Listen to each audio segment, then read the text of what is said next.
নমস্কাৰ সকলোকে স্বাগতম জনাইছো আপোনালোক সকলোকে আমাৰ চেনেলৰ অন্য এটা নতুন ভিডিঅ'লৈ। আশা কৰিছো সকলো ভালেই আছে।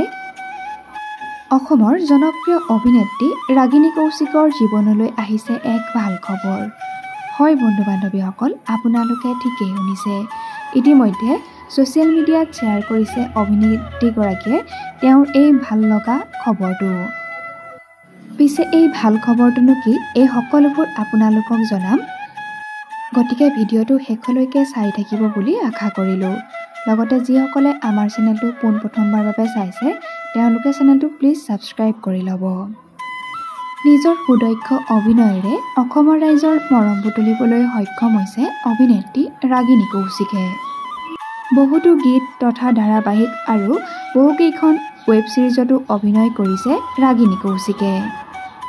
নিজৰ হাস্যমধুৰ তথা খুহুতীয়া অভিনয়েৰে অসমৰ ৰাইজৰ মন জয় কৰি আহিছে ৰাগিনী কৌশিকে। অভিনেত্ৰী ৰাগিনী কৌশিকে এইবাৰ অসমত নহয় মুম্বাইত খোজ পেলাইছে। মায়ানগৰী মুম্বাইৰ এখন হিন্দী চিৰিয়েলত অভিনয় কৰিছে অভিনেত্ৰী ৰাগিনী কৌশিকে। ZTVৰ জৰিয়তে সম্প্ৰচাৰিত হ'ব লগা হিন্দী ধাৰাবাহিকখনৰ এটি বিশেষ চৰিত্ৰত অভিনয় কৰিছে অভিনেত্ৰীগৰাকীয়ে। ইতিমধ্যে অভিনেত্ৰীগৰাকীয়ে শ্বেয়াৰ কৰিছে এই ভাল খবৰটো। অনুৰাগীসকলেও তেওঁক মৰম আৰু শুভেচ্ছা যাচিছে তেওঁৰ নতুন আহিবলগীয়া হিন্দী ধাৰাবাহিকখনৰ বাবে। বৰ্তমান চিৰিয়েলখনৰ শ্বুটিঙৰ কামত ব্যস্ত হৈ পৰিছে অভিনেত্ৰী ৰাগিনী কৌশিক।